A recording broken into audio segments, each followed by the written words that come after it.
Hello, hello, hello. It is me, your True Hill Phenom SP3, and we are back once again with a Tokyo Dome sized version of our pay-per-view roundtable. This time we are discussing New Japan Pro Wrestling Dominion 2020.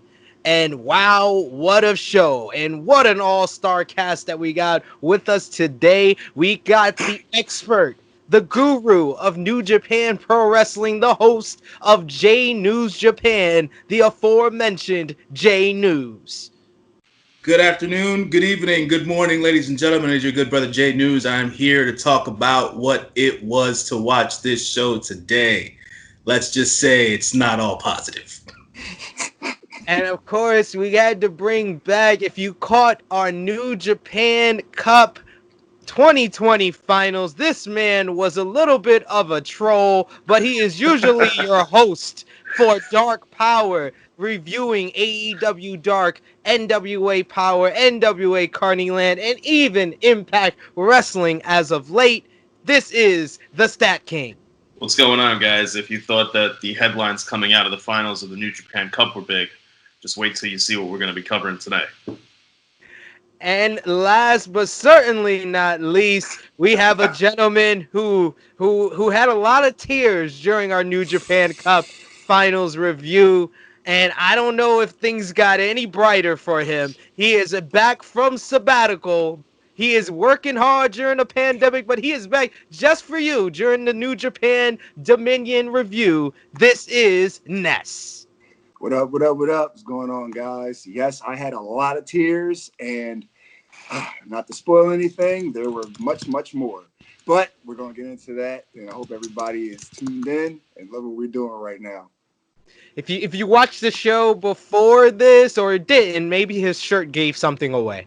But before we get into anything, this is a little quick reminder to you, the viewers. Push that like button. Give us a thumbs up. We want our support for these New Japan Pro Wrestling videos so we can talk more New Japan with you guys, because it's very rare for a wrestling YouTube channel to have these videos about New Japan Pro Wrestling. So we need your support so the YouTube algorithm recognizes that and will do more videos on this type of stuff. And of course, there's the iCard down at the bottom. You can push that to subscribe and the bell to stay notified for all the great content right here on True Hill Heat. We want to give you all a thanks. We have a bunch of new subscribers ever since I was on Wrestle Talk podcast show. So we appreciate all you great new subscribers. So I hope you're enjoying the content that we have here, where we talk about stuff like New Japan Pro Wrestling that is very rare among the wrestling community. And we have a whole bunch of guys that are hardcore and casual fans of it to discuss it with you today.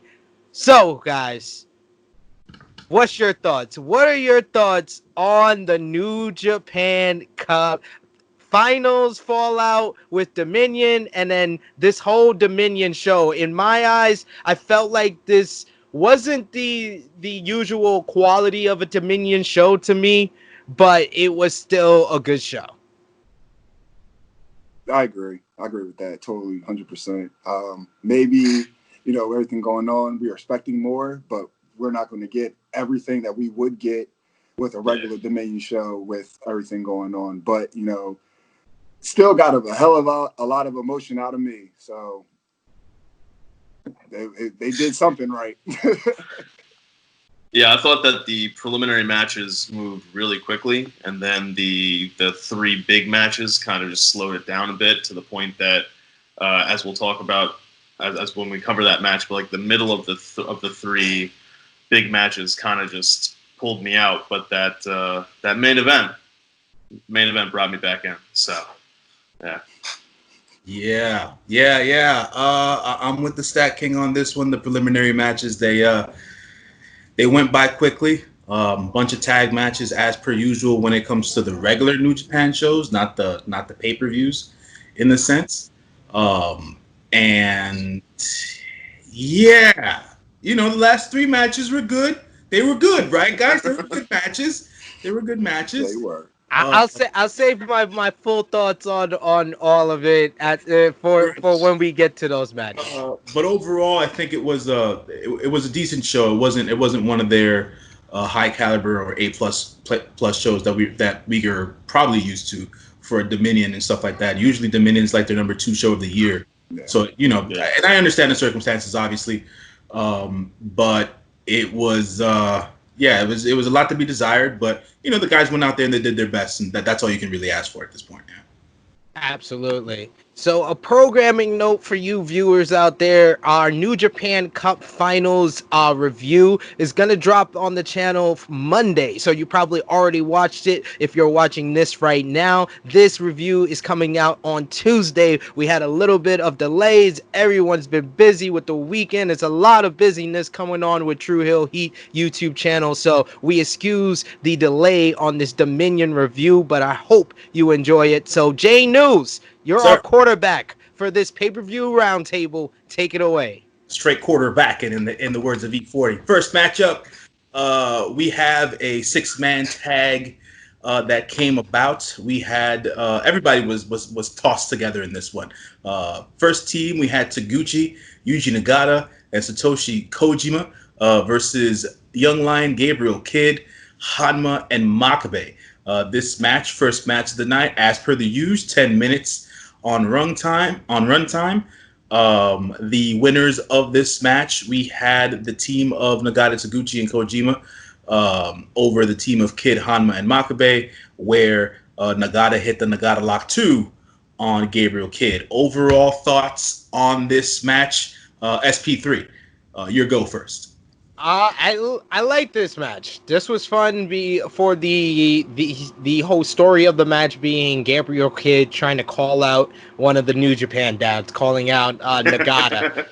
That's what made this kind of fun and got you kind of into the show off the bat. Those type of openers for New Japan are usually its strongest, so I like this one. It was fun. It wasn't the best match on the card, but it kept me entertained. It kept me engaged. I gave it 2 3/4 stars. 2 3/4 stars. That's not a bad rip. JP, talk to me, man. What did you think? I thought it was good to be good as an opening match. I did like how Sid's talking about Kidd calling out Nagata. They had a nice little back and forth. I just like when you see the New Japan dads doing the quick chops in the corner. Like that's just for some reason I'm just like, I know that can't hurt that much, but the way they're selling it is just incredible. Like, oh my, this is the worst thing that's ever happened to me in my life, even though I've probably been dropped on my neck like 4 times in the past week. But yeah, like it was for what it was supposed to be. I thought it was a good match. I'd give it like a 2.5 stars. Sweet. Ness. It was all right to me. Nothing crazy. Didn't like wow me. It wasn't bad. I'm piggyback off what you guys pretty much saying. It was good for the opener because like pretty much the show just went up after that. So I just gave like two stars for me personally. It didn't do anything far as wowing me, but it wasn't like a bad match. Yeah, it was interesting for me to see Gabriel Kidd pick Nagata of all people after what had happened during the New Japan Cup and the kind of matches that Nagata had during the New Japan Cup. The Okada match, the match versus Suzuki. Like, dude, Nagata still got it, and you out here, you a young lion, and you picking on this man. Like, that to me was like that's telling, And so it reminded me of of a match that I watched on one of the Lions Break Collision shows, where we have one of the young lions, Carl Fredericks. He's picking on Jeff Cobb. So it's one of those things where I was like, all right, so they're doing the same thing in Japan. I like Gabriel Kidd myself, so I was like, all right, they gave him something to do. But match quality overall, I also gave it like 2.5 stars. But I liked how they set something up for Gabriel Kidd to do, which is always a positive. We'll move on here. Second match of the night, we had another 6-man tag. We had Los Ingobernables de Japón, Bushi, Takahashi, and Sonata versus members of Chaos, Tomohiro Ishii, Toru Yano, and Young Lion, Yota Tsuji.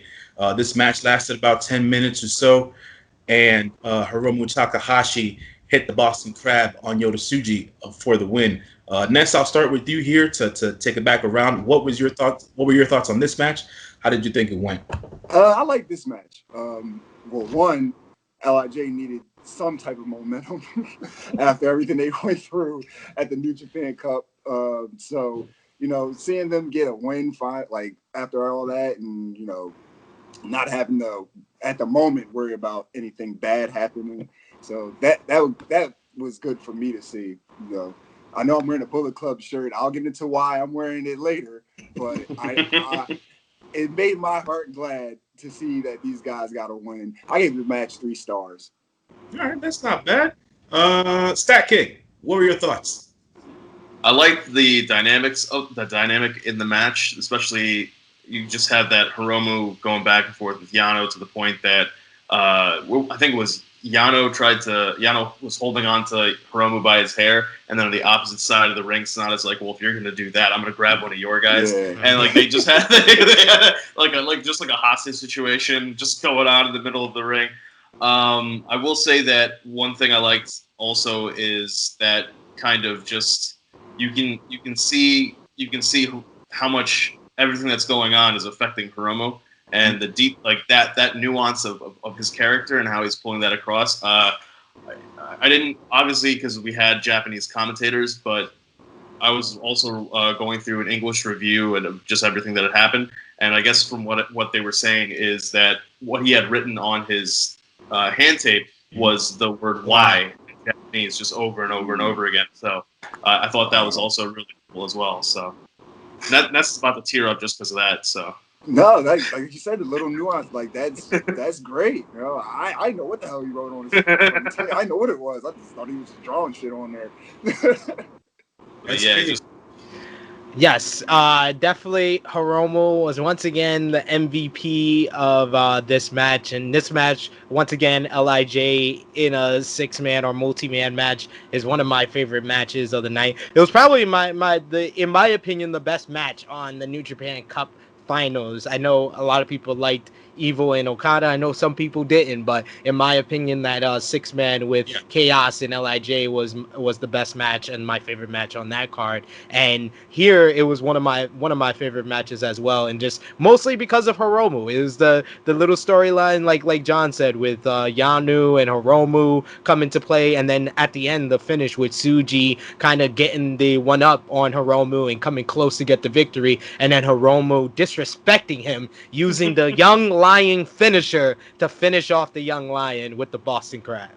Yeah, man. Not the first time he did that during the New Japan. I know. He did it one of the 6-mans during the New Japan Cup as well. I gave this match 3 stars. Yeah, I'll go with a 3 stars here as well. I'm always looking for different things for different matches. Hiromu's character work has been unbelievable, man. Unbelievable. Just looking at his facials, the way he's reacting to stuff, like JP said before, the devil's in the details, bro. Like everything that he does, the smallest thing is like a throwback to something else that happened in a prior match or something that's going on with him now, especially with the words written on his wrist and hand tape and stuff like that. Yota Tsuji, yet again, for me, Young Lion, to talk about that, dude impresses the hell out of me every time I see him in the ring. If it's not a high velocity drop kick that I wouldn't expect him to do, or just being able to grapple and hang with the heavyweights and stuff like that, just to make him look good as a Young Lion, it says a lot about him. And I like that. Toru Yano, man, look, listen, his brand of comedy, it might get cheesy from time to time, but it's necessary. This whole entire New Japan Cup, this man has been, he's just been taking Takahashi to the limit, and this hair thing is trivial at best, but it has this deep psychological hold on Takahashi, and that's dope.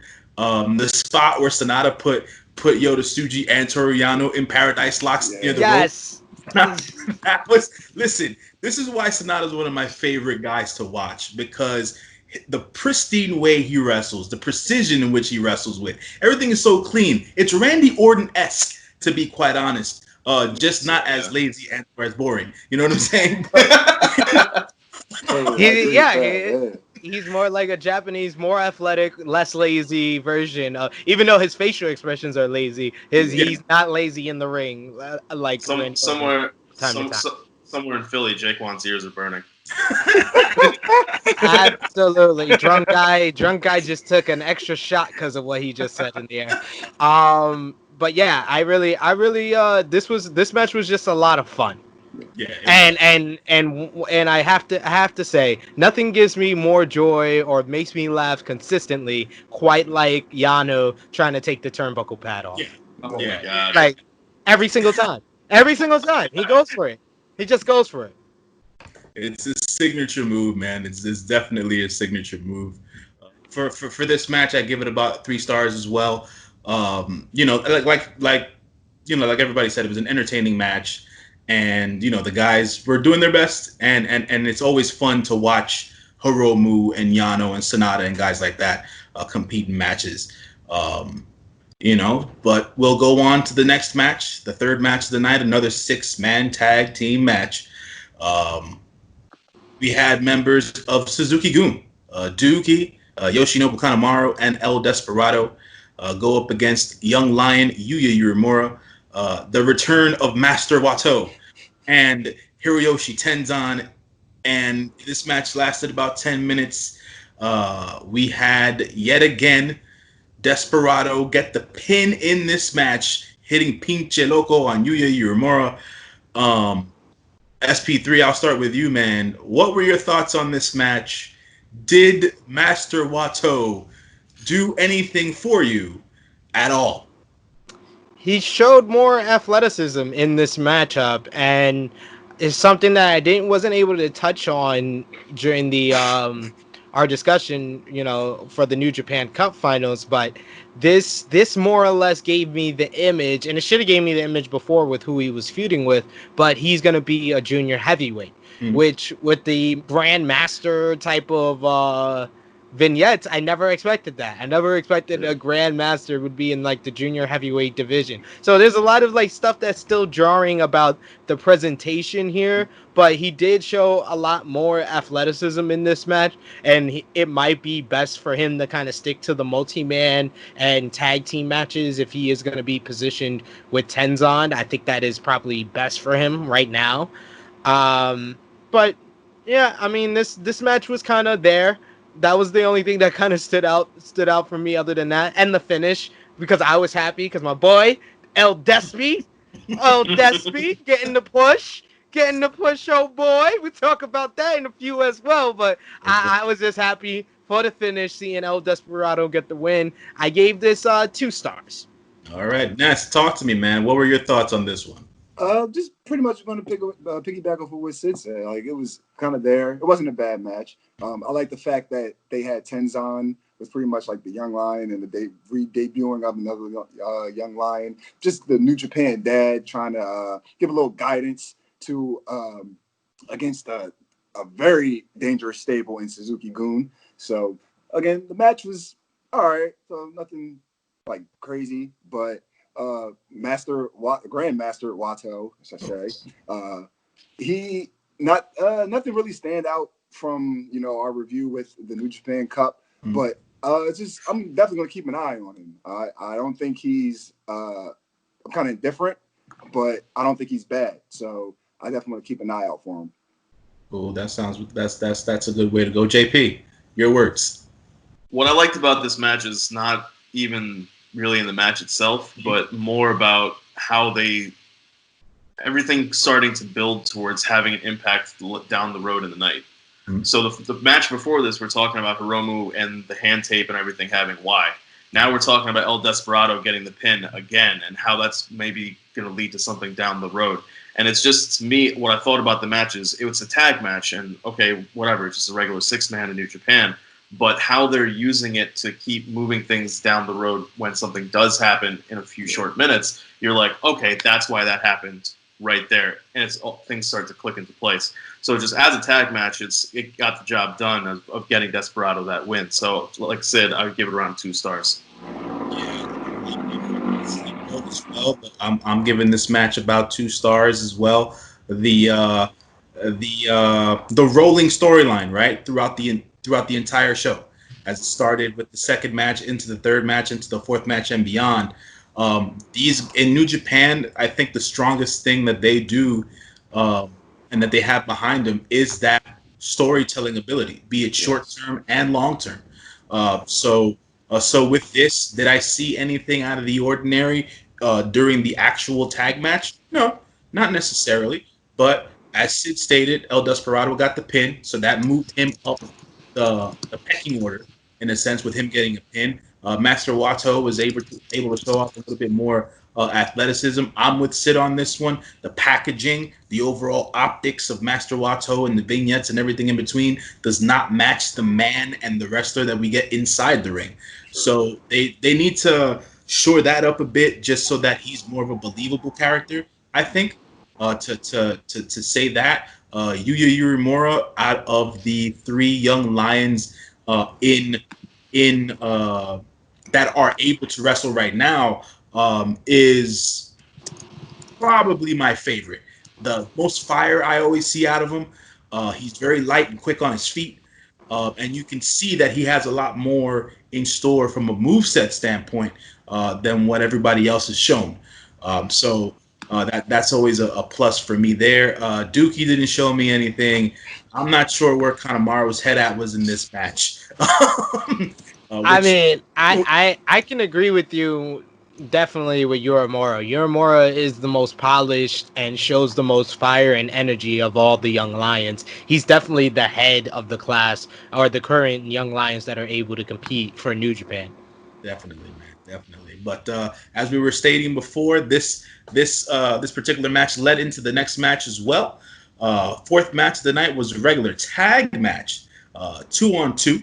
So we had members of the Bullet Club, Taiji Ishimori and Yujiro Takahashi, go up against members of the Chaos faction, Hiroki Goto and the one and only Rainmaker himself, Kazuchika Okada. This match lasted about 10 minutes. Takahashi actually landed pimp juice on Hiroki Goto to get the win. Yet again, yesterday, I'll start this off by saying this. I gave this match the match itself, 2 stars or so. It wasn't anything that I thought was, great. But after the finish is what I thought was the telling part.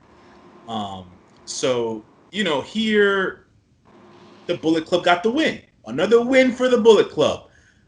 I didn't feel that this win would transition into what happened later on in the show. I just felt like, okay, another win for the Bullet Club. We'll see something else happen during the duration of the show.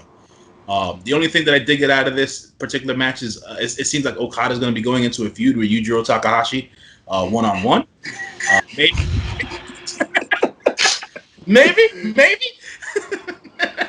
But we'll see there. But SP3 seems like you have something to say, sir. So I'm gonna let you own the ring. Really, Gato? Really? Gokada. Like, this is the shit. Like, because I always get mad at fans that complain. I also get mad at writers and analysts that complain. And there's like an analyst, his name is Kevin P. Polanto or whatever from 411 Mania, and he complains about Gato and his predictable booking and his his just like paint by the numbers type of booking. And this is an example of it.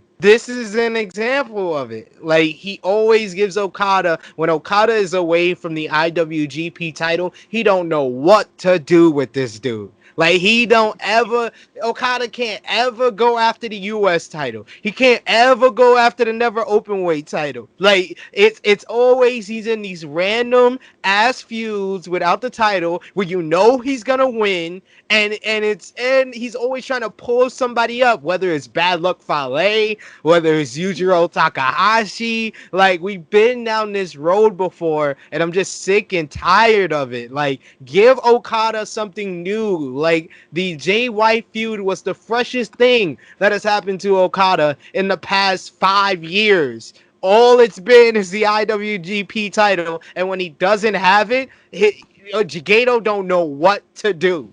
Yeah, I'd have to agree with that. Just to say this much, do you remember when Okada had the red hair? Does anyone remember that? Yes. Yeah. Balloon Okada. Oh my God, that was horrible, by the way. But Ness, what were your thoughts on this match? How did you feel about this? Again, it was kind of just there. The fact that Goto eats another pin 2 days in a row. Sucks for him, but it keeps Okada looking strong.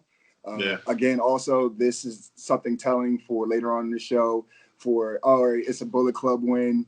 Whoop-de-doo. They just had all this stuff happen the night before at the New Japan Cup Finals. So it makes sense for them to get a win as the whole faction as a whole has a lot of momentum going, and you don't want to mess that up. So I understand the booking there, and it doesn't it doesn't really have any effect on me. I gave the match 2.5 stars. All right, that's good enough. StatKing. I didn't give my star rating for the match. The match was there. I gave it 2 stars. Yeah. StatKing, talk to me, man.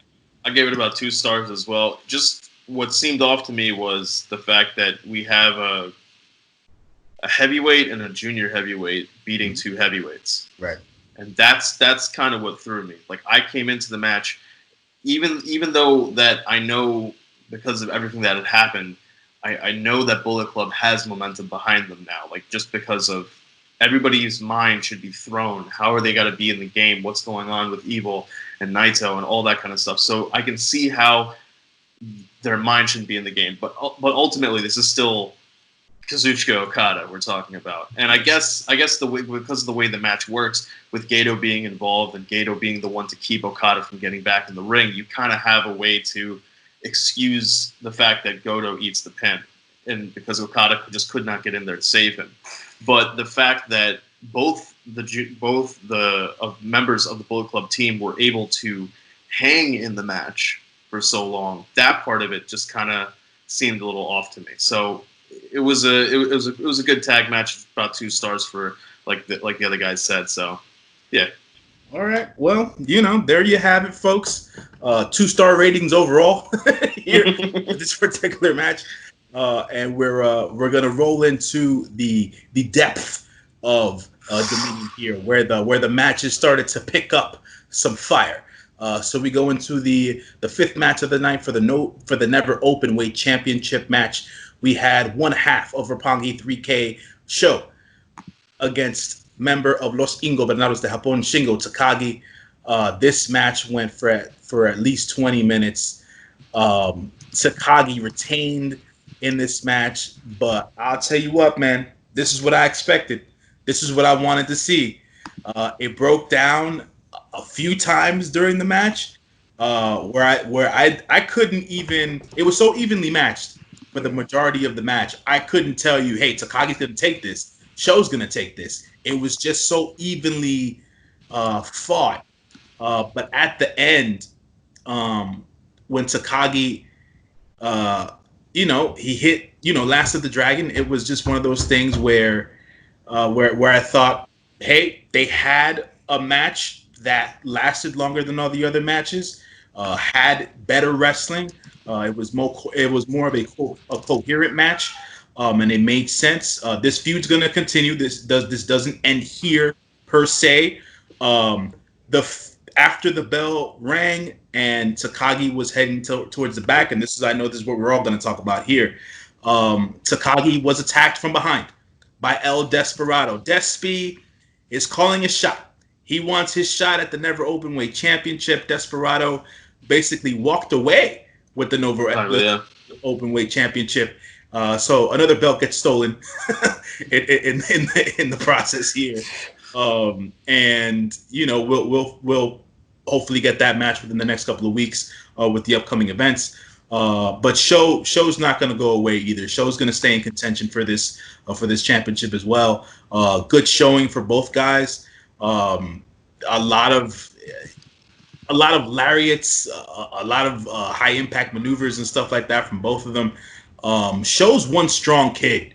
I'll tell you that. Oh yeah. There's a lot of stuff that you wouldn't believe that Show could do, and he does do.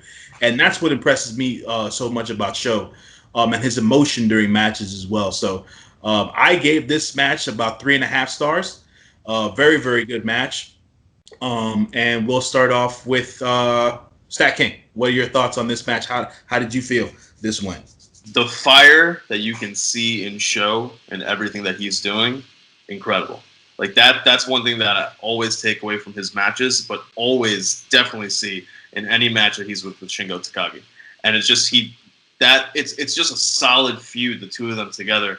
And I like at one point I had to look up because I just had to look up Takagi's age. He's only 37. And when you think about it, like he still has years ahead of him in New Japan after coming over from I want to say Noah, either Noah or Dragon Gate. So he's got a long time ahead of him, and Sho we know has a long time ahead of him. So this is a good, solid way that they can build a feud that they're going to be able to have for years to come.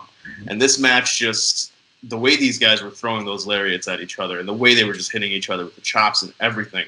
Just incredible. I put it around 3.25 stars. It was one of the best matches. I mean, out of the three, like I said earlier, this match was so high energy coming out of the previous matches that the match after this suffered to me because I was just like, wow, these guys were throwing bombs at each other, and to me, like, so maybe I see Sid's shaking his head at me, but like to me, like I respected a lot of the story between Sho and Shingo, so I really liked the match. But yeah.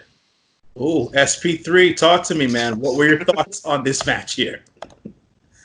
I'm just listening to both of y'all ratings, and I'm ashamed of y'all. I'm ashamed of y'all for grossly underestimating this goddamn match. This match was one of the best pure in-ring matches that we have seen since this whole pandemic. So maybe I'll blame the pandemic for y'all being fickle and underrating this goddamn match. This match was amazing. This was the whole story of their feud for the past 2 years encapsulated in 20 minutes. It was all about them one-upping each other. The clotheslines, the chops, the lariats. Like it was just all about the one-upsmanship. And this is what never open weight championship matches are supposed to be. They're supposed to be hard-hitting, supposed to be drops on the head, suplexes. The one spot that stands out the most to me is I think the lariat exchange, and then it ends with the pumping bomber by Shingo, which is always either a match ender or a near fall for him, and Sho kicks out at 1. And the roar of the crowd and the clapping of the crowd, it just got you more into the match, and that's when I was just like, oh no, this match is great. Like this is nothing below 4 stars. Like that's why I was just balking at both of y'all rating of this matchup. But this match, in my opinion, was 4.5 stars. All right. Ness, talk to me, man. Man, Sid just hit every point that I probably was going to say. I liked it a lot. Again, I'm biased. I'm a huge Shingo Takagi fan. Obviously, Sho, he's definitely becoming one of my favorites. Regardless, he's in the tag team, but when he has his singles matches, he, like I said before on the New Japan Cup review, if he ever goes on a singles run in the whatever division he's in, whether it be if he bulks up and goes to the heavyweight division, if he tries to go after the junior heavyweight title, he's going to be a staple in that division. And this match just had high energy, the fighting spirit that embodies, New Japan as a whole, in my opinion, that was definitely in this match. So, like, there was one point where they're just hitting each other with suplexes and German suplexes and, like, one after another. It just kept going. And, like, it was, I don't know, I was just marking out throughout this whole match. I gave it 4.25 stars. But again, because I'm biased, but that was just my opinion. But I love that match. I love the match. You were definitely right about those suplex spot, and this like just showing how like resilient he was and that fighting spirit. Just his facial expressions just got you like more into the match and more into wanting to see him win. And I was a person that definitely wanted to see Shingo win this match, but Sho's performance made you root for him. Yeah, but like even like Jay New said, I didn't know who was going to win until the 3 count and the match was over. Like I really thought that at some point, Sho had a chance, and then but Shingo, they just kept going back and forth, man. And like that's what I want. I don't know what's going to happen, and that's just the fan in me. I love the unpredictability of matches. Yeah, that's definitely always a good feeling to walk away from when it comes to wrestling matches in general. Not knowing what to take away from them or not knowing what's going to happen. Um, it's a cardinal rule for any wrestling fan, I think, nowadays, and for folks not to understand that is a little I don't know, confusing nowadays. We understand the stuff is scripted. We understand there's a guy who books these matches, but if we get lost in it emotionally, we invest in this stuff, and we don't have the perpetually this guy is going to win this match. Look at the pace. Look at how this is going. If we don't know, that's when you know it's good. Yeah. And that this match definitely perpetuated that. But SP3, your man Despy at the end of the match, talk to me, man. How did you feel about this? I was so happy. I was not expecting that at all. Like, I thought they were gonna give Despy the push to get a shot at the junior heavyweight title in Hiromu. But like I said during the New Japan Cup Finals review, this guy proved that he can hang with the heavyweights in that matchup with Tomohiro Ishii in the first round of the Cup. So I am looking forward to Shingo versus Despy. I think that's gonna be a great match. I know we got Singuro Lord coming up. They got the Summer Struggle coming up. So I wouldn't even mind that match being a main event on one of those smaller New Japan shows, because I think that Shingo delivers anytime he's in a big matchup. He proved it here against Sho, and I think that Despy needs that opportunity as well to prove himself. Yeah, that's a good call there, guys. That's JP. What are you guys' thoughts on Desperado moving up the ladder? Ness? I'm just paranoid because we've seen what's been, that's going on, and if any type of omen, if this says anything, then I'm definitely not wishing this, but Shingo's days as the never openweight champion are numbered, and I definitely don't want that. But as SP3 said, Despy, he's proven that he can hang, so why not reward him with more? Yeah, give him that time in the sun. He's worked for it. He's earned it. Let him show more people what he's able to do. So it's a good move in my book. All right. Yo, Ness sound like a scarred child. Like he is a wounded child of LIJ, man. Yeah, man. It's been a long weekend. I think overall, we can say the last 4 or 5 years in New Japan has taught us anything, is that 5-star, 6-star matches, what we get from those matches, to for me to go beyond 4 on a match where I'm like, give these guys an extra 7 minutes. They could have pulled out an extra star in between. That's where it's like, all right, 3.5 is reasonable. You know what I'm saying? That's my reasoning. You're Cisco and Ebert, man. I penny pinch. I'm a frugal human being in real life. He's like, I'm gonna do it on the star ratings too. I would do the same thing with the star ratings. But let's get on to the next match. 6th match of the night. This match was for the IWGP Tag Team Championships. We had Tai Chi and Zack Sabre Jr. of Suzuki-gun versus the Golden Aces, Hiroshi Tanahashi and Kota Ibushi. This is their first title defense, and it was their last title defense. Me and SP3, we called this yesterday. We were like, man, it just don't look right. They're going to lose these belts. And sure enough, they did. A half an hour match, basically. Zack Sabre Jr. hit the holy Zack driver on Tanahashi. And, the match wasn't bad. It wasn't a bad match at all, in my opinion, at least. I enjoyed this match just because they finally gave Zack Sabre Jr. time to do what he does best. Because I'm in a camp, and I always stand alone with my opinions when it comes to certain things. Zack Sabre Jr.'s matches go one of two extremes. They're either really freaking good or either really freaking boring. There is no in between with Zack Sabre Jr. matches. There really just isn't, and whatnot. And he did to me in this match what I was expecting to get out of him in a good match. So I gave that to Zack Sabre Jr. Tai Chi did his usual Tai Chi shit. Um, it's Zack Sabre carries the team just from a wrestling standpoint alone, and as a character as well, because he does a lot of talking on the microphone and in the back now. Tai Chi is just, I'm not going to say he's there. Obviously, he's up. He's a heavyweight now. He's doing more. He's more involved and stuff like that. But it's not anything that's that I can say where, he's in line for something. He's a tag champ now, but he's not the relevant partner in his tag team, if you understand what I'm saying. He is the Marty Jannetty of this tag team, okay? Come on. It's a little early to call that. I think. No. But JP, you're absolutely right. It is early to call that, but at this point, I've just never been a fan of his shit. He hasn't shown me much, and I felt like this whole tournament was where Tai Chi was going to have another coming out party, more from Tai Chi, and they put him in a tag team. Not to say that it was a bad thing. I was just expecting more from him as a singles wrestler. But this is a good, it's a good stopgap for him. But I'm not seeing another level to Tai Chi as of yet.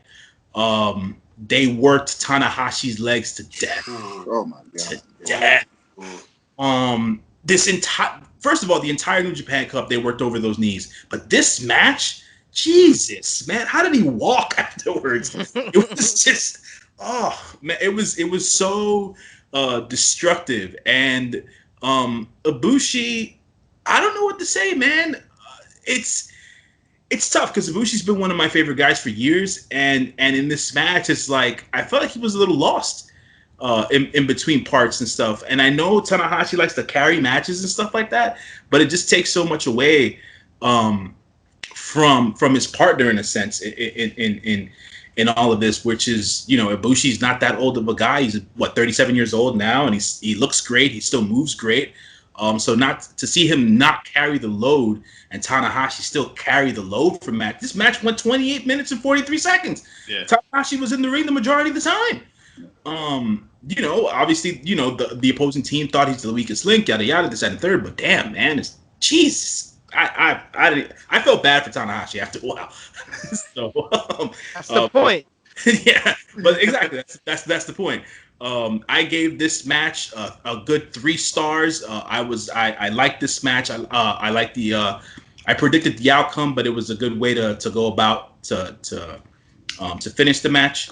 JP, we'll start with you here. What were your thoughts on this match? How did you rate this? So I gave it roughly around the same, about 3 stars, because as I was saying before, the Shingo and Sho match was so action-packed that as this match started going longer and longer, I was just like, all right, we all kind of guessed that Tai Chi and Zack Sabre Jr. picking up the win. So in my mind, I was thinking, just let's get there. And as the match started wearing longer and longer, it started just bugging me. However, one spot that I absolutely loved, outside of when they just kept hitting the dragon screws on Tanahashi's legs, was when they both each had Ibushi and Tanahashi in submissions at the same time. Yeah. And it's just that sense of almost overwhelming. They were overwhelming to the point that they controlled the ring, to me at least, perfectly to just keep Tanahashi and keep Ibushi separated from each other. And one other thing that I kind of, at the time, it didn't strike me, but then when I was thinking about it later, was that you now have freed up, and maybe we're giving away the lead of the main event, but you've now freed up 2 high caliber, high quality faces for who knows what they may need to be doing down the road. Right. So yeah, that was also something that in hindsight, I was like, okay, wow, that's actually really smart. So yeah, definitely. SP, talk to me, man. I probably enjoyed this match more than the rest of you guys. I just loved the story that it told, with the Dangerous Tekkers being the constant dick heels throughout this entire match, and just going after Tanahashi's bad legs, and the straight jackets dragon screw might be one of my favorite double team double team moves now, because it just made a simple move like the Dragon Screw look like the most devastating, Yes. vicious maneuver in the business, because they were just dragging. It did it like 8 times. He did it to like 4 times to each leg. Like, I was like, God damn, like, what do they do? Do they want this man to be in a wheelchair by the end of the night? Damn. But like, I just love the dynamic of the Dangerous Tekkers, where Taichi, like we said, we talked about his flaws and his weaknesses on the New Japan Cup Finals, but the things that he gets right, he gets right. He's Yeah, good. He has a great entrance. Sure. He plays a good heel character, Yeah. and throughout this match, he played a good heel wrestler. He got the heat on Tanahashi at the right time. Just off the rip, him not letting Tanahashi pose on the second turnbuckle Sure. to begin the match. That's how the whole match started. And then his little kick exchange. This man can give one of the best kicks in the business, and he stood up to the best kick in the business of Ibushi in the middle of this matchup after Ibushi's hot tag. And I liked Ibushi's role in this match with the hot tag and kind of being, and I like the fact that Ibushi didn't take the loss here, because I just want them to protect Ibushi, because he is the guy that he is the next baby face that needs that big title win in New Japan. That's why I was like all for Sonata to win the New Japan Cup, but I definitely didn't want Sonata to win the title, because Sonata, he is there, he's almost there, but he's behind Ibushi when it comes to baby faces that need to win the IWGP Heavyweight title. But I like John said, it was a little bit of hindsight for what would happen in the main event and freeing up 2 top stars, and like I called them in the Cup Finals, the New Japan Mega Powers. That is Ibushi and Tanahashi. It frees them up, but it also establishes the Dangerous Tekkers, because Taichi used the Iron Fingers on Ibushi, which completely knocked him out of this match, pretty much of this match. But they didn't use it on Tanahashi. Tanahashi broke it up, but it was basically them double teaming Tanahashi that got them the victory. And I think that really established them as strong champions. Like John said, there was moments of this match where they really just overcame both men, and it really established them as the better team. And I gave this match 3.5 stars. All right, Ness, you're up, brother. Tell me. Yeah. So, just something I'm going to touch on that I touched on with the New Japan Cup review. Dangerous Tekkers are an actual tag team. Sure. Part of the same faction. They've been around each other, just like you said before. Even if it's if it's only in the ring, out of the ring, whatever the case may be, they are an actual team, and for the lack of a better term, not a makeshift team as Ibushi and Tanahashi are. And they showed that in this match. Those dragon screws, my legs hurt. Like, and that's just one thing throughout the whole match. I'm just like, damn, that really looks like he's really in pain. And the just them syncing up together and just taking out Tanahashi. Also, what Sid touched on, that Tanahashi took the pin. I think that in itself pushes the momentum for this for Dangerous Tekkers, because Tanahashi, regardless of Okada, Naito, whoever, Tanahashi's still an ace of New Japan. If not the ace, he's still an ace. So getting the pin on Ibushi might not be as important to their win as getting the pin on Tanahashi. But the match was solid. I enjoyed it. I gave it 3.5 stars. Not too much to complain. I'm glad that the Dangerous Tekkers won, because again, they're an actual team, and it showed in the match. All right, guys. One thing I wanted to add, because I would be remiss if I didn't do this StatKing moniker. We should congratulate Zack Sabre Jr. on actually winning his first championship in New Japan. Oh, wow. This is true. This is true. Is his first actual title. He's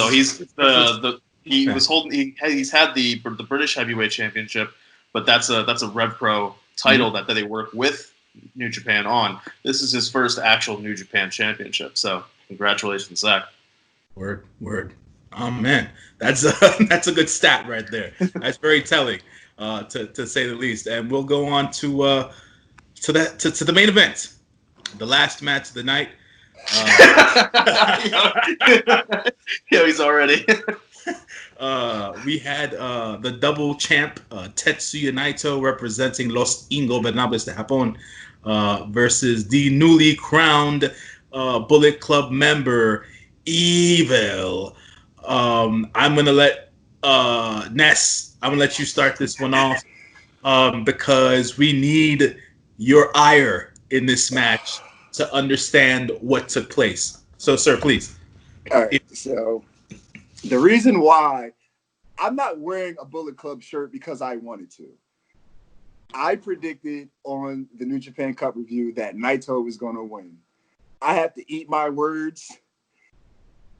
Eat all the words. Oh, man.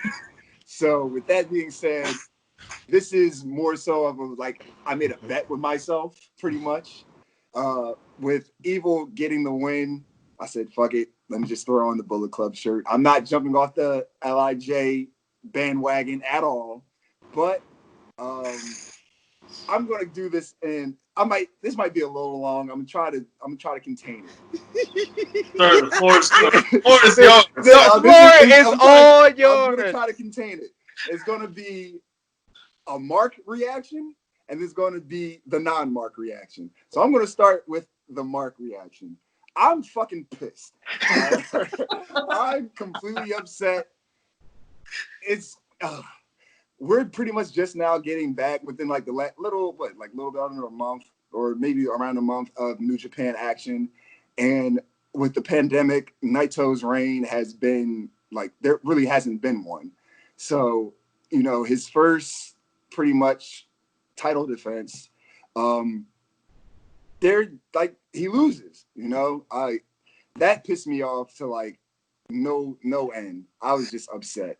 Now, with the Evil turn, they immediately went to the gimmick change. I love the fact that they just immediately went from, for the lack of a better term, knockoff Japanese Undertaker into, still kind of dark, but it's a little bit less gimmicky. Like now he's, Bullet Club. He has a change outfit with the guns on it. Like, and I didn't even really notice that until the second time I watched it. And I'm like, oh, all right, cool. Little subtleties like that go a long way. The match itself, one part of the match that I don't understand, fucking Red Shoes. Let's Evil put Naito's knee through a fucking table. He goes to get a chair.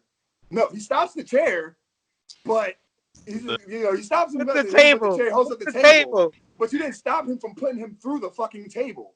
Like, come on, man. You let this guy get he's getting like murdered pretty much throughout this whole match. Naito put up a fight. He definitely put up a hell of a fight. But again, the Mark in me is upset, but understand what's going on. Everything going on with the pandemic, this whole gimmick change, Evil leaving LIJ, joining Bullet Club. It would be a missed opportunity and a waste of time if all that happened and he didn't win. All that just would have happened for what? All this momentum and all this effort that you just put behind this stable the night before would have been diminished in 24 hours.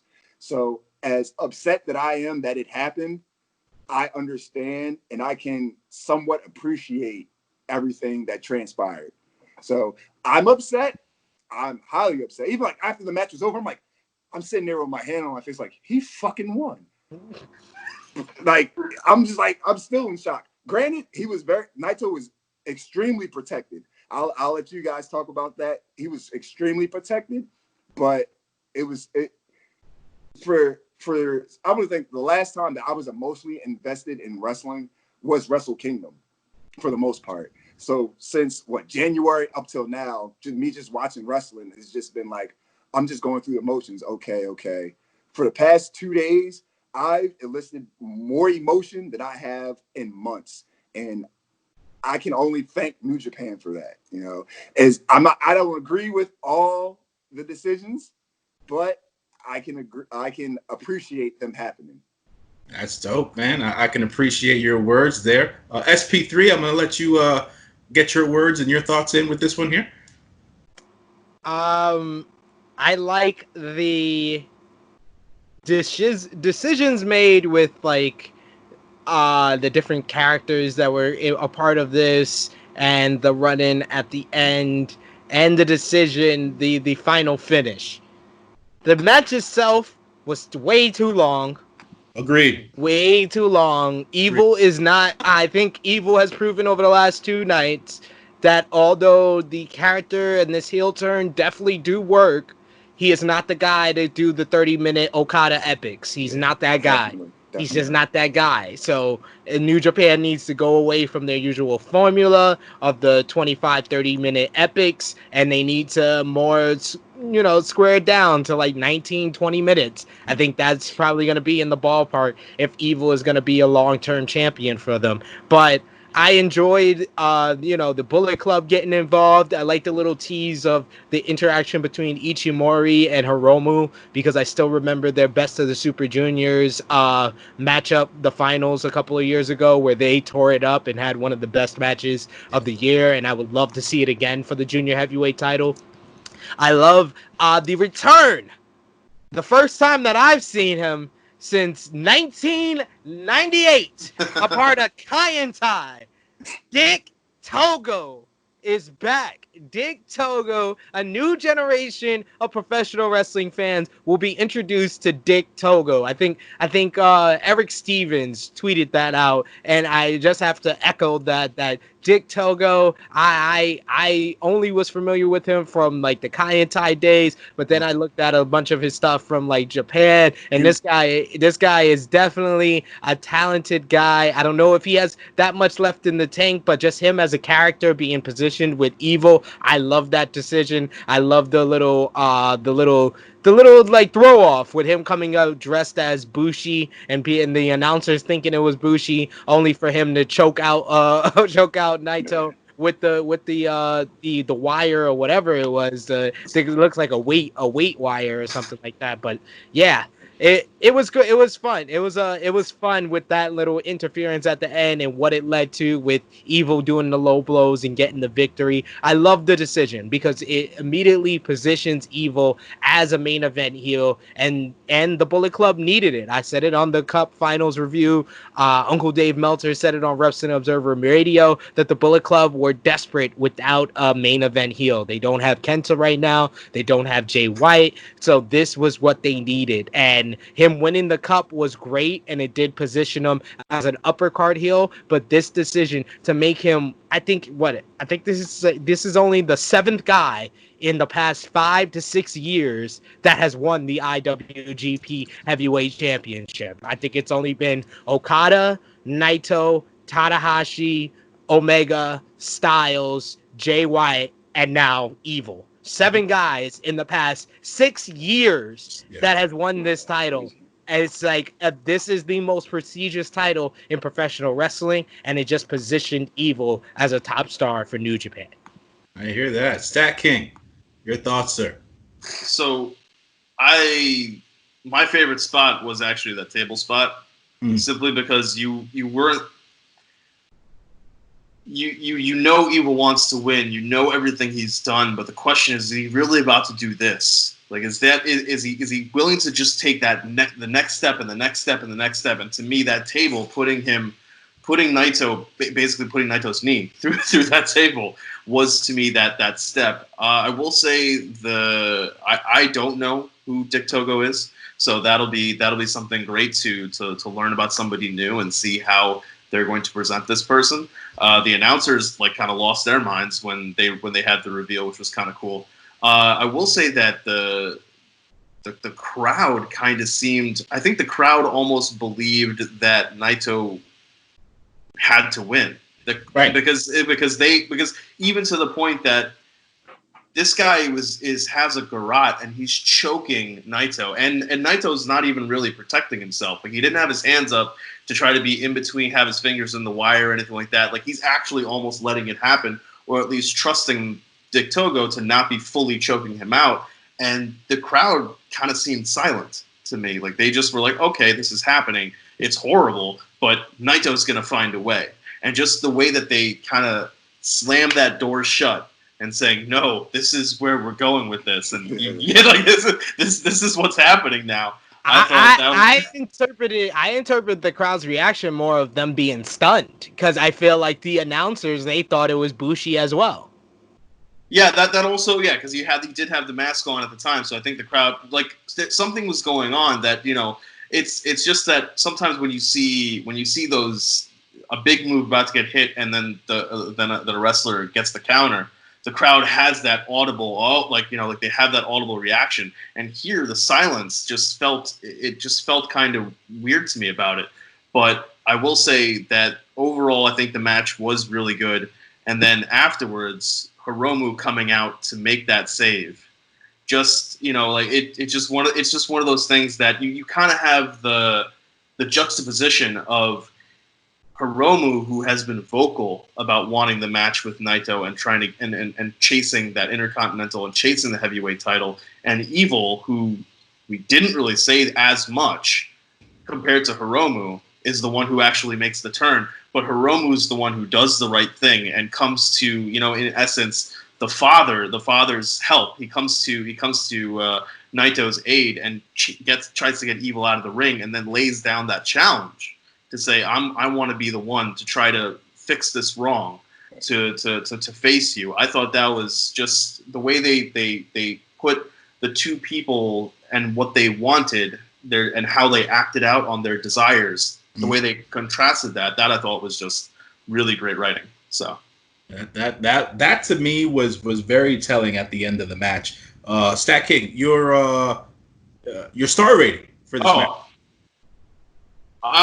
If it had been shorter, I think I would have rated it a bit higher. I'll give this one about 3 3/4. Ness? I didn't get, yeah. Yeah, 3 3/4. 3 3/4. SP? I'm gonna go 3 1/4. Yeah, so I'll start off by saying 3 1/4. As JP put it plenty of times yesterday and today, the devil is in the details, right? This match went on too long. I agree with that. I, for one, do know who Dick Togo is outside of the Kaientai fame and things of that nature. It tied in very, very well with the level of violence and evilness that came out of Evil. Dick Togo outside of the WWE was once, I'm going to say this and I'm going to say it once, one violent motherfucker. Dick Togo, Jesus, man, FMW fame, just a lot of stuff that he's had. Talk to Mick Foley about Dick Togo, and he'll have some stories for you. But it made sense. When I saw Bushi come out, I said to myself, oh, that's Yujiro. I thought that was Yujiro Takahashi for a minute. And then when the unveiling came out and it was Dick Togo, and I was like, holy shit, now I get it.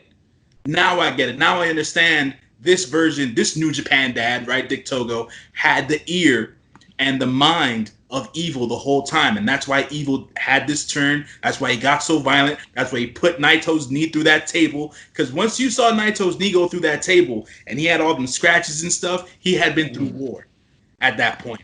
And that was just the tip of the iceberg for me.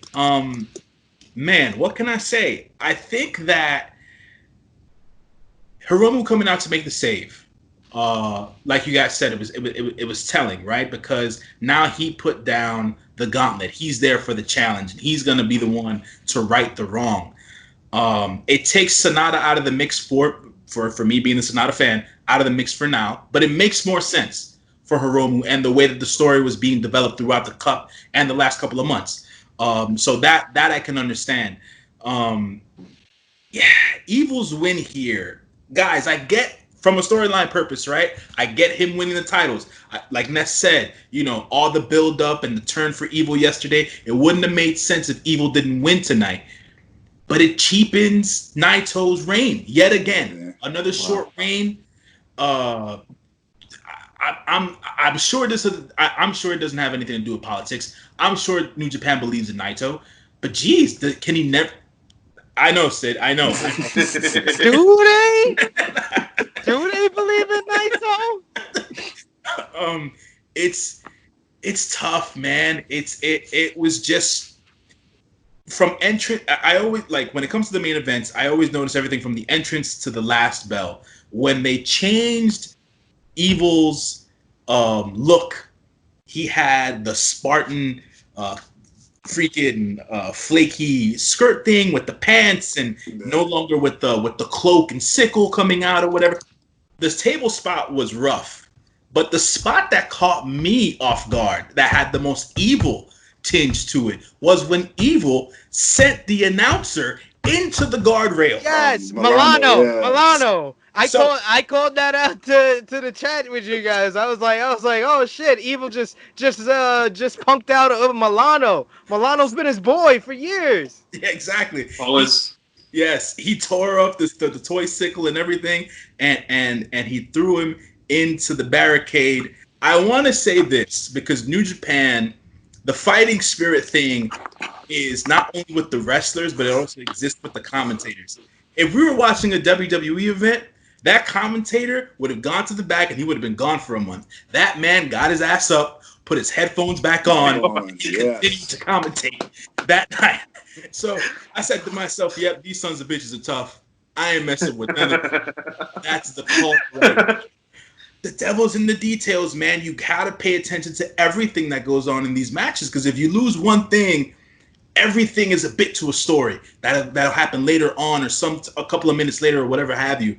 I like the match. Like I said, I gave it 3.25 stars or whatever. It did go too long. But just the small things, man. That Dick Togo shit threw me for real. I hadn't seen him since the late 90s, early 2000s. And like tape trading was a big thing to know who Dick Togo was in the 90s. And just like I'm saying, man, the violence, now I get it. Damn, Evil's getting violent. Togo's the reason why Evil's getting violent. So, you know, it's one of those things where I wonder where this goes from here. How does Hiromu get into Evil's head? How does Hiromu overcome any of this, even if he can, right? Even if he can. Who will be the one to dethrone Evil at this point? He is now the true King of Darkness. He's got 2 belts. He sits on a throne, and he's the lead heel champ and de facto leader of the Bullet Club at this point. Something real quick. Technically, he has 3. Yeah. But who knows what they're gonna do with that now? So right. Yeah, because he's 1/3 of the never open weight 6-man tag team champions. Well, he said, "Fuck that shit." He hasn't even mentioned it yet. I don't need that shit no more. The Hiromu ending definitely stands out like the most out of like the aftermath of this, because it just gave me so much energy. I praised Hiromu so much on our Cup Finals review, and I'll praise him some more here. He got me so amped at the end, and like John said, it's the whole character and his position in LIJ. Like he is the youngest sibling of LIJ, and now his older brother has turned his back on the family, and that whole breakdown at the end with him screaming just perfectly encapsulated it without him having to cut one promo or say one word in English. I understood the story of him breaking down, seeing his older brother not only turn his back on the family but get success because of it. Like that type of like seeing that and seeing his father get ushered away into hurt and beaten, that like breakdown just told you so much about Hiromu's character, about the whole story of LIJ, about Evil's character, Naito. It told so much in just one little shot. It was just great. Yeah, man. Go ahead, JP. I'm sorry. I was just gonna say one thing I wanted to add is that, like, how they always say that big match feel in WWE, that big match feel. I knew this is a big match, and if you could feel it, and you knew it. But like for me, Naito's entrance, just him walking out. Normally, he walks slowly to the ring without looking like he cares, but right now he's walking like the way he walked. It reminded me of when Cena walked out for SummerSlam for the match against Brock Lesnar. Like just that, and also when Cena walked out and Money in the Bank against CM Punk. Like, just that walk to the, like, you know what's coming. You know this is about to be a fight. This is about to be a war. And just that level of, wow, this is, like, that part of it I just thought was really great, just from a presentation standpoint. Yeah, and I had to look before when news was talking about Gato and his treatment of Naito, because it's wrong. It's wrong. Like all these people, like, I got on people, on True Hill Heat. I got on people for being too quick to judge and having more faith in Gato when Naito lost at Wrestle Kingdom 12. And I was like, oh no, just wait. We gotta have faith in Gato. You gotta get there, And then, Naito's win at Wrestle Kingdom. Oh, he's the double champion, finally, it paid off. But to a lot of people, and I can say it now in hindsight, being 2020, it was too late. It was too late. It was way too late, because the time to the hit while the iron was hot was in 2018 at Wrestle Kingdom 12. Him winning the double titles was a nice accolade, but it all depended on his reign. And his reign, once again, was one title defense, and then he lost in his second title defense. Again and again, this happens to Naito. His first reign with the IWGP Heavyweight title went the same. It's ridiculous. Like, you have more people than Okada.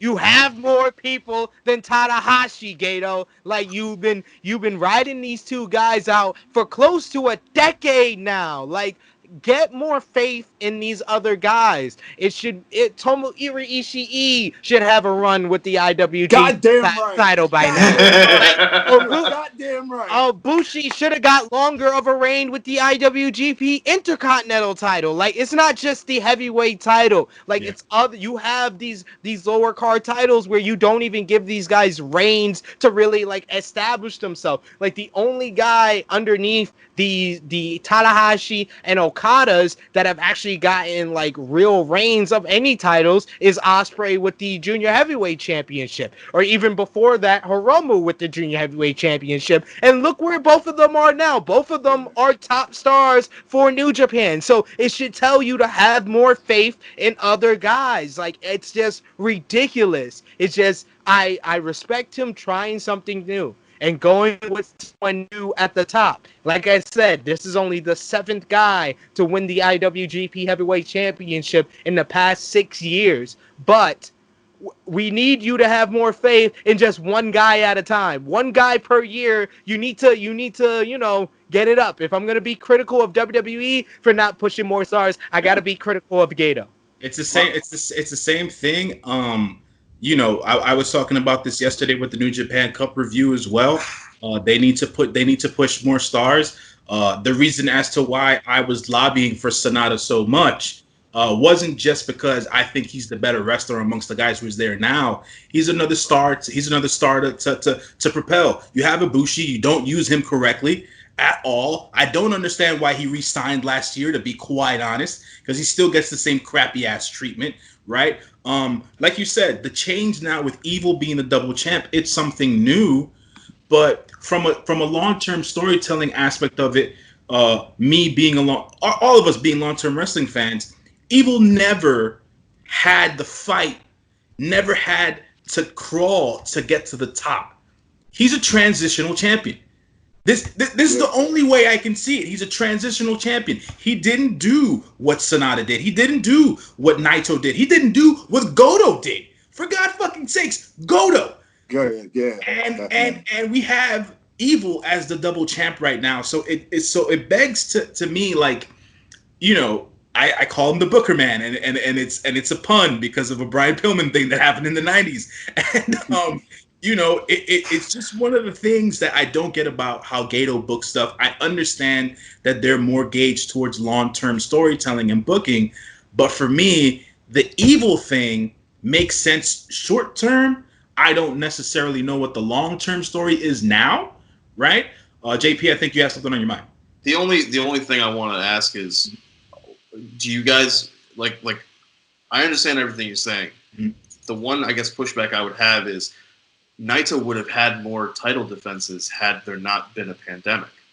We don't know that. We don't know that because Yeah. in January, Uncle Dave Meltzer reported that Gato had already told him. He already reported this in the Wrestling Observer newsletter that Gato had said this is Evil's year. So we don't know if Evil was gonna win the New Japan Cup and then beat him on in the first week of April. So it still would have been the same thing. So we don't really know how it was gonna go with the pandemic, but we do know that they are behind Evil. So see, a part of me felt that a percentage of why this was happening was because they don't know about the travel arrangements for Jay White, Kenta, and they just don't know when these guys are going to be able to come back. Sure. At all. Like not even from a sense of, maybe 6 months from now, we just don't know. So part of me was thinking, well, yeah, like something like this makes sense, because if you're going to try to have compelling TV or a compelling product as we're bringing people back into the arenas and we're starting to run more and more shows, one of the best things you can do is have faces chasing a heel. Sure. Yeah. And so, like, from that perspective, I was like, okay, maybe this is, a really strong reasoning as to why a lot of this is happening. Now, if you're telling me that Evil was always in the cards to maybe be the guy to win the New Japan Cup and take it from him immediately, like, that changes things. But I think that I feel as though the pandemic just kind of threw everybody a curveball. Yeah. So it threw a wrench in the plans, to be quite honest. And I'm with Sid here. I remember when Uncle Dave did talk about this being Evil's year, and me in my head, I said to myself, and I was like, this is going to be Evil's year. How are they going to make this story make sense? This is the perfect way for it to make sense, right? From an overall overlapping story thing. But it's like, man, Naito with the years of going after these championships, Goto with always being in the finals or in the semifinals of all these cups and these tournaments. Same thing with Sonata. It's like you still have Okada and stuff like that. Tanahashi's still the ace and whatnot. Who are the other? Ibushi's still there, right? Ibushi's still there. So it's like, who else? Jay. We talked about Jay White a little bit yesterday, right? I love Jay White. But shit, man, he was a transitional champion too. So it's one of those. But he did do more with his reign, because him and Naito. Then Naito got his transitional run. That was his first run with the IWGP title back in 2016. Right. But that run proved that he was a main eventer. So they basically pushed him as one of their top stars. And that's the same thing that happened to Jay White. So it all depends for Evil how this reign goes. But on the other end of the spectrum, it all depends on who Evil drops the title to. Because if he drops the title right back to Naito, then a lot of the points that we're trying to make here is a moot point, because then Gato has another opportunity to give him an actual reign and to actually push him as one of the guys for New Japan. I don't. You know what? I'll play devil's advocate here, or I'll be the downer. I don't see that happening, bro. I don't see it happening. It's just Gato's still the booker, and Naito's still there. Isn't he supposed to be the second to Okada in a sense, right? Yeah. Now, after Wrestle Kingdom, After Wrestle Kingdom. So it's like you like I told you yesterday about Ishii, how I felt like Ishii got deflated yesterday, and I was like, now you deflate Naito, and it's like, fuck, man, who's gonna be on top, right? Because it's like, when Kenta comes back, when Jay White comes back, this is gonna be NWO all over again. Is this what we're going down towards? And I was like, because we seen these shows before. I get it. We've seen these shows before. We've seen this story before, and it just becomes very cumbersome after a while to see the same faction and the same people winning all the time. And the hot potato thing, that's a different conversation for a different day with these belts. Because I'm an old school guy in the sense, guys need long runs, significant runs. They need moments with these titles. And when they don't have them, what is the purpose behind them winning those championships in the first place? It's a participation trophy? Is that what we're saying about this now? Well, let's be honest. Gato treats his titles like props. He just does, and Vince Russo? this is Vince Russo? something that, uh, yeah. I mean, for lack of a better comparison, that's the only person that we can think of off the top of our head. But he treats them like props. It's just blatant with the tag team titles, Yeah. whether it's junior or heavyweight. He just blatantly just hot potatoes those titles. But even like the lower card singles titles, no one gets a long run with those lower card or singles titles. Like these are like the longest runs we're getting, and most of that is due to pandemic. So Yeah. I think Moxley's the longest U.S. champion. I think. No one even He's- cares about that belt right now. He's got They the haven't yeah. even mentioned it. He's got Moxley currently has the longest combined U.S. title reign. He's still I looked at it. He's 20 days away from breaking Omega's single reign to be having the longest single reign as well. And he's gonna break it. Yeah, he's gonna break that. So, and you know, when you guys are talking about how Gato kind of treats it as props, it's kind of interesting that this match was for both titles. Yeah. It just removes him having to worry about booking for the Intercontinental Championship if he just kind of lumps them together and continually does that. So that's why what Hiromu is going to do is going to be interesting to see whether or not it's again going to focus on both titles, or if it's only going to be the heavyweight title that he's looking at, or if it's only going to be the Intercontinental. Storyline wise, it should be the heavyweight. It should either be both or heavyweight.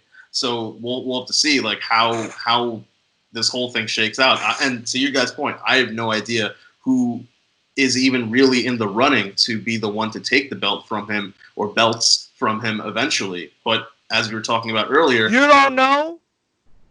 who? I got the three most famous words that the viewers of True Hill Heat have probably heard on the past True Hill Heats, on probably J News Japan. It's the three rows most infamous for New Japan. Oh, Jesus. Okada wins long. It's like that's the most obvious route. The most obvious route is Evil beat Okada in the New Japan Cup final for Okada to eventually beat him for the IWGP Heavyweight title. I do agree with you that the Hiromu route is interesting because I did hear from the English like reviews from it that what he said in his promo is that he will challenge for both or either title. So I like that. I like that he mentioned that. And someone like Okada is an interesting route as well because Okada has made it blatantly clear he does not give a flying crap about the Intercontinental title. Yeah, and that's and to what we were talking about before. You have now two faces in Tanahashi and Ibushi that have been freed up. So we could be seeing Evil having multiple defenses, against first Hiromu, then Tanahashi, then Ibushi, before anything happens, before we even get down the road to potentially it being Okada. So, yeah, we'll see how that goes. We have the other shows coming up, Sengoku Lord, and some other stuff. So I'll be busy. I'll still be ripping out these episodes of J News Japan. That giving guys as much info as everybody as much info as possible about what's going on. Go ahead, JP. One other thing that I was reminded of was that if Hiromu is then focusing on Evil because his vengeance and just get revenge for the family, it wasn't just Takahashi. Right. One. It was also Ishimori. Yeah. And Yeah. Hiromu has that junior heavyweight championship. And if he's not careful, Ness is going to be sad again. Man, I'm just upset. This is not 2020 stuff. I feel like this is the way that they're. I don't know. I might be completely wrong. This is me just forecasting, but I feel that tells the better story, right? If Hiromu ends up losing his IWGP Junior Heavyweight Championship to Taiji Ishimori, he still has the bond to Evil. That doesn't go away. That LIJ bond doesn't go away. So it's going to be a further struggle. It's going to be a further uphill climb for Hiromu to get there and eventually beat whoever he has to beat. Say to himself, hey, now I'm a heavyweight. I've got to do this work. and I'm gonna make this work for me. And if he gets there, that'll be the story, right? That'll be the long-term story. But that's just me predicting. That's just me forecasting at this point when it comes to that. I have mixed emotions about Hiromu even going for the heavyweight title because like I said before, Hiromu's my favorite person in New Japan right now, so I would love for him to be the heavyweight champion. But at the same time, that junior heavyweight division is weak if he's taken away from it. Without Ospreay, without Hiromu, all there is Ishimori, honestly, when you think about it, with Despy kind of moving up to the never open weight and Shingo already moved up to the heavyweight. Like, they lost so much talent that I would be scared if Hiromu left as well. I hear you. But I think they've got to have other guys in the pipeline to join the division.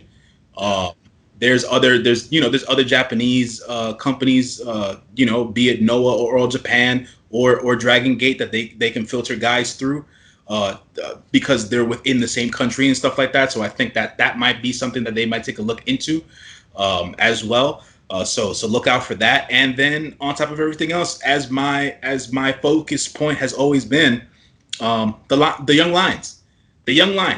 Right, so they've got to do something with these young lions that they have with them now. I know it's just 3 of them, but they just re-premiered or re-debuted Master Wato. It seemed like a big deal. Make him a big deal, right? Even if it is in the junior division and stuff like that. Kanemaru's still there. Obviously, like you said, Despy's over in the never open weight side of things. We don't necessarily know what's going on with the British wrestlers per se, if they're going to be allowed to travel anytime soon. So that's on the side, and stuff like that. But they've got to do something with these other divisions because these conglomerations of tag matches are starting to get to be a bit much, right? They're running their course at this point, and unless they make the never open weight belt akin to their TV championship or on the same level as the Intercontinental Championship, being that Evil is double strapped, then they're going to have to figure that out in that way as well. And I know they have some injuries that they have to deal with as well. I know that's why Yo hasn't been on shows. Same thing with Yoshihashi and stuff like that. So we'll see because right now they're hampered. They're very they're running a short list. They're running a short roster.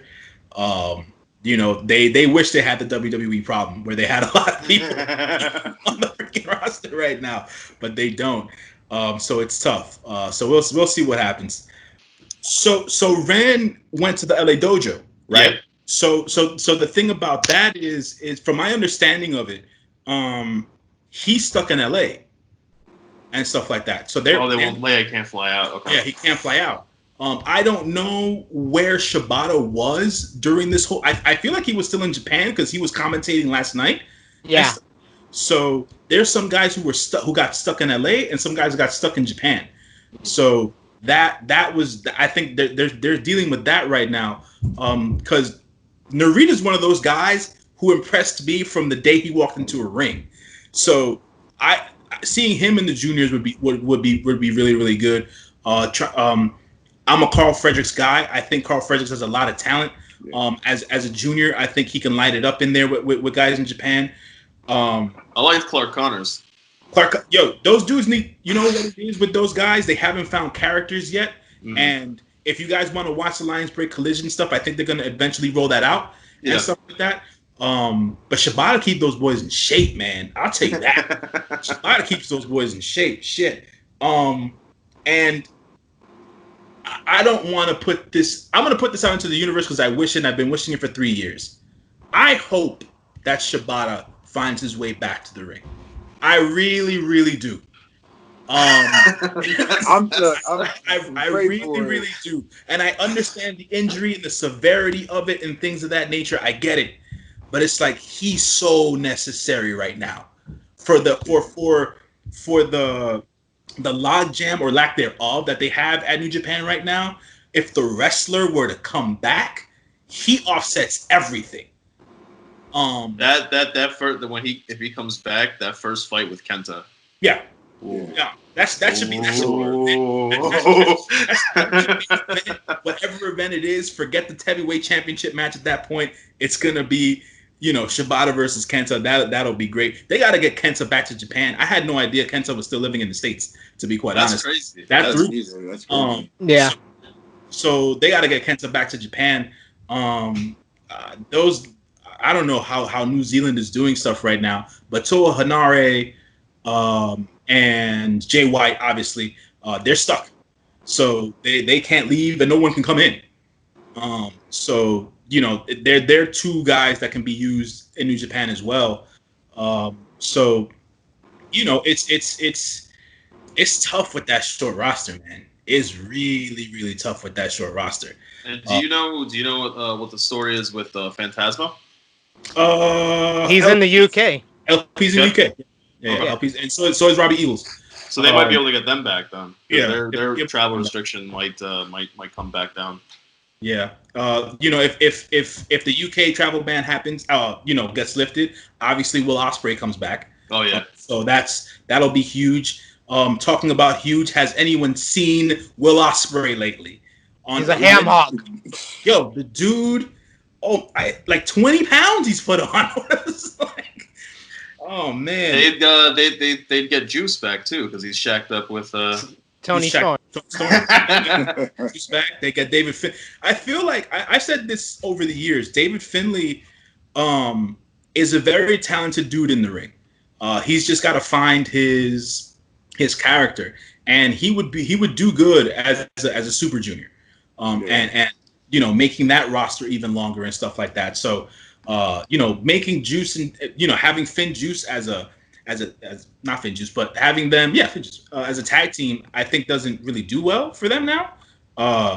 But them separate, having Juice in the heavyweight division separately, contending maybe for the Intercontinental, never open weight, US, him in that bubble over there, right? And having David Finlay do some other stuff with the juniors would be dope. But we need some of these travel restrictions to get lifted, man, because New Japan's looking kind of sick right now. They need a touch of something. I think overall from the tournament, the New Japan Cup, they did well with the storytelling. They didn't leave anything worse for wear. They have people hooked. They have people watching. So there's interest, right? Is just what's coming next is going to be. It's got to come from a very creative space. It's got to come from a very creative space with the small amount of pieces that they have. So I'll leave you guys with your final thoughts. Anything? No. What do you guys like to? Well, let's do the match of the night. MVP, LVP. I will start it off with the match of the night. My match of the night was most definitely Shingo versus Sho for the Never Openweight Championship. Are we all in agreement on that? Yes, we're all in agreement. Yeah. And I will go MVP first. My MVP, I will give it to the new IWGP Heavyweight and Intercontinental Champion. I'm sorry, Ness. The one and only Evil. He had a great performance this weekend. Not so much the matches. The matches left a little to desire, but as a character, the heel turn and him positioning himself as the main event heel for the Bullet Club definitely boosts up his stock in New Japan. Who you got, Ness? I'm actually going to agree with that. You got the two top titles of the company. Like, there's no way that you can't be anything other than the MVP, So, not the way that I want to go about it, but, I'm in agreement with that. I'm going to go with Evil. StatKing. So we're doing MVP first, then LVP. MVP right now. You got MVP right now. I'm actually going to disagree with you guys. My MVP is going to be Hiromu, simply because I'm personally more interested in his journey and his story going forward because of everything that happened than I am really in seeing what's going to happen with Evil. I know Evil's going to be evil. I want to see how Hiromu goes through the development of how is he going to make the choices? Is he in order to get that justice or vengeance for Naito? Is he going to do the right thing, or is he going to have to find his own way of being dirty and underhanded himself to get his own hands deep stuck in the muck in order to get that vengeance? That to me is incredibly interesting, and the way he's portrayed that throughout the course of the weekend, I got to give the MVP to him. Yeah, I don't have too many words to add to what the Stat King just said. I'm going with Hiromu also, from an emotional standpoint, from a person who is supposed to elicit a response from the crowd and the people watching. He definitely does that to a degree I don't think a lot of wrestlers do nowadays. So his ability to storytell just with his body and then through his words. This story, like JP was saying, the story of Hiromu Takahashi for the rest of 2020. What's it going to be? How is it going to unfold? I am interested in that. Fuck Evil. Forget Evil. I don't care about Evil. He can have the bat. He can have the belts. He can have the straps. I care about Hiromu. And underlying, and not co-MVP, but I'll say this. It takes a lot in real life, non-kayfabe, for a guy to say, yo, I'm going to ride with the company and I'm going to let the company do what they think is right, and I'm going to sacrifice here. And Naito did that at this point. And I have to mention that just because of what he's been through the last 6 or 7 years. He believes in the company. He believes in the guys in the locker room. And I wanted to give him his ups in this particular point, just because it's necessary, man. I don't know when he's going to be champ again. Who knows, But it's exactly. It's taken a lot. It takes a lot. It takes a big man to not politic and do what and go with what the company's doing, and believing in it. So I just wanted to make that point as well. So next we got LVP Stat King. You seemed in a hurry to give yours. What you got? Who you got? Because I was thinking about it earlier, and it's part of the reason why I had to give Naito versus Evil slightly lesser rankings, because I said the match was long. To me, the least valuable player is the person who made the match be so long, and that's Gato taking forever to get to the ring. Thank you. He can't walk. For whatever reason, he can't get him a chair. I don't want to say wheelchair or anything like that, because that just why is he even competing anymore? But just like a Segway or something, I don't know, a scooter, yeah, just even if it's a Razor scooter, he's got to do he's got to do the leg push and everything, something to get him there, because he's walking. Ishimori runs past. It was like he took so long that they was like, you know what, Ishimori got out there, go. That's exactly what it was. That's exactly what it was. Ishimori gets in the ring, gets on Naito, and then grabs him, holds him, and turns. And Jeto's still maybe a quarter of the way down. He's like, come on. I'm trying to hold him. And Naito's like, I could probably get out of this. But I'm supposed to just stay here. All right, I guess I'll stay here. And then he comes in, gets the kendo stick. Hiromu comes in, gives him that super kick, and Jeto's just like, oh, let me fall. And I was just like, oh, man, that was least valuable player for me. By far. J News, who you got as the LVP? Oh man, this is the first time I'm doing this, so bear with me here. I'm racking the mental Rolodex that has too much information right now. I would like to go with JP as well, just because I see no use for Jado in New Japan. I just don't. But my least valuable player in all of this is going to be the Booker, man. Gato, you suck. I don't care what it is, what anyone has to say. All right, Gato, you're fucking with everyone's money right now, man. There needs to be more stars. I like the Bullet Club storyline. I like it. It is good. Hiromu is good. What about everyone else? Gato, you're dropping the ball, brother. You are my least valuable player. I'm gonna echo that. I'm gonna echo that, and echo that. Gato is well deserving of the LVP. You're giving me Yujiro Takahashi. And Yujiro's a friend of mine. I took a picture with him. He's a very nice gentleman. I was at the Bullet Club block. Well, I'm not wearing a Bullet Club shirt right now. Shout outs to Rusev, prayers for him. But Hero. yeah, Miro Rusev, shouts out to him. But yes, Bullet Club, I understand is great. But Yujiro Takahashi versus the man I call the GOAT. The GOAT Okada. The GOAT of New Japan should not be lowering himself to verse Pimp Juice. No. No, no, no. And Naito did put some goddamn respect on Naito's name. God damn it. Like, wow, for real? One title. I gotta mention this. And this is gonna go very far with the male viewers. Maybe some of the female viewers. Who knows?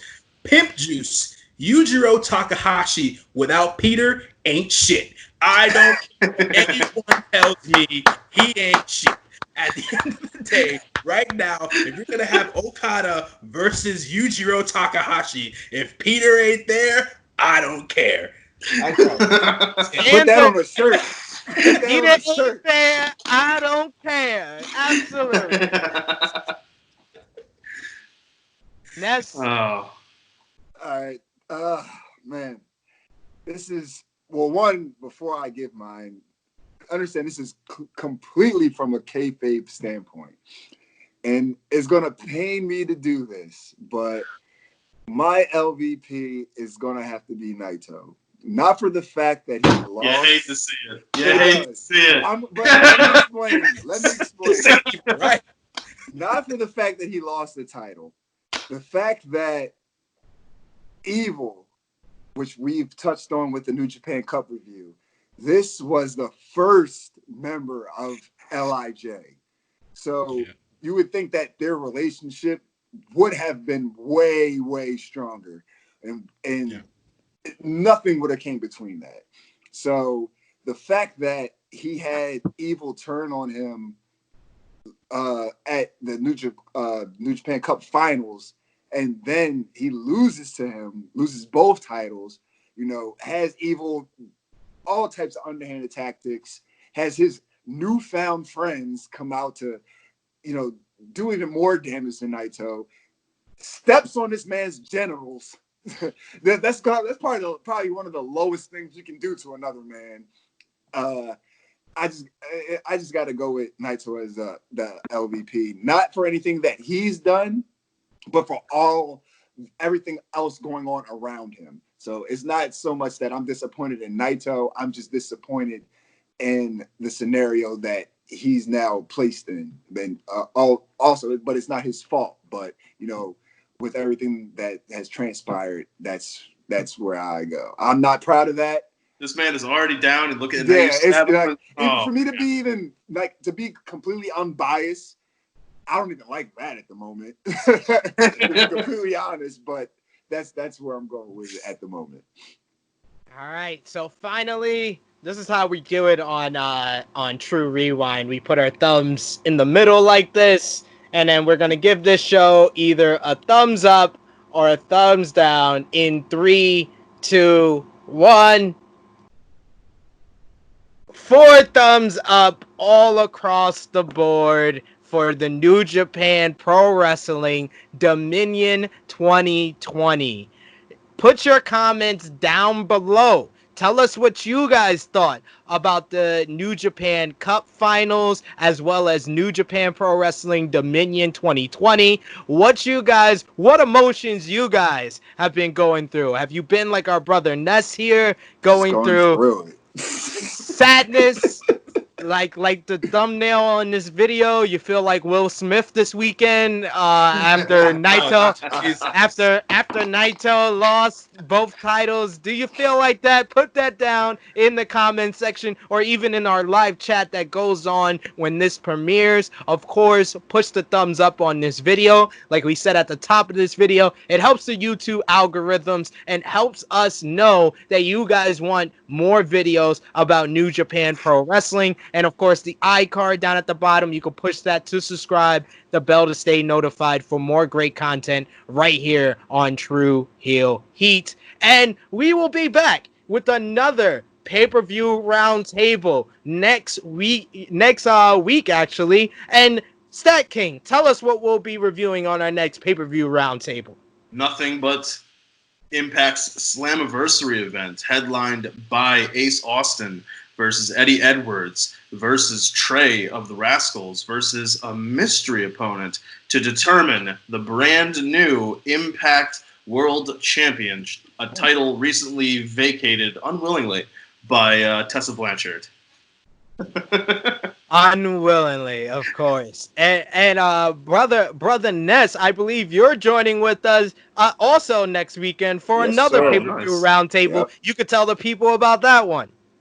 Yeah, I'm ready for that too, man. Just trying to get back in the swing of things. Like you said in the beginning of this episode, with the pandemic, I just been working. Really haven't been able to cover NXT the way I want to. Shout out to the Wednesday Night Warriors, Romeo, Anthony Colon, and Chris G. Appreciate you guys. But I'm having a great time, man. This has been one of the most emotional weekends I've had far as wrestling goes. So, just getting back in the swing of things, I've been having a great time. And Brother Ness will join us again for our pay-per-view roundtable for WWE Extreme Rules. And Brother News will be back with more J News Japan tomorrow right here on the YouTube channel. We're going to drop his next edition for a review of the Lions Break Collision. He's going to review more episodes of Lions Break that drop over the next week, as well as Summer Struggle for New Japan. So you're going to be a very, very busy man, sir. Yeah, man, I got Summer Struggle coming. I got Sengoku Lord coming. I got more episodes of Lions Break Collision, as you stated before. I didn't expect to be this busy, to be quite honest. But it's been a welcomed experience and stuff like that, man. Being a true heel OG. This has been one of those things where finally getting into the mix of things has been really, really cool. And just enjoying New Japan as my main product, right? I don't watch Monday nights. I don't watch Friday nights. Wednesday nights are sacred. We all watch Wednesday nights because they got to be watched. I was watching StatKing. I was watching NWA for a while, and I haven't viewed the episodes of Carneyland. I'll get to it soon enough. Impact. I want to say one thing about Impact real quick. I haven't watched in years, right? And I'm going to leave with this. I want to stop seeing the headline saying Tessa Blanchard was released or that she left Impact Wrestling. She was fired. She was fired. All right. The young lady has got an attitude problem. It's been well documented at this point. And for lack of a better term, according to reports and rumors, she might have signed somewhere else right now, and we're just waiting for her to premiere, according to reports. But she seems to be a locker room cancer. We'll see where she ends up. Trey Miguel, dude, I watched that dude in the Indies, and seeing him where he's at in Impact right now is such a good look for him. Yeah. So that's dope to know and see. But I don't want to carry on too much. J News Japan episodes, they'll be scrambled around for the rest of the month of July into August, covering everything and all things. Come September, when the G1 climax comes, you might see me with a bunch of bags under my eyes, because that's like, Man. You'll be an Iron Man for that, man. But we will be sure to come back together for the G1 climax, as well as whatever the next pay-per-view for New Japan Pro Wrestling. So you, the viewers at home, for the good brother Ness, for our very own Stat King, for Mr. J News Japan, it is me, your true heel phenom SP3. Like, share, and subscribe to support for more true heel heat. Catch you later. Take it easy, guys.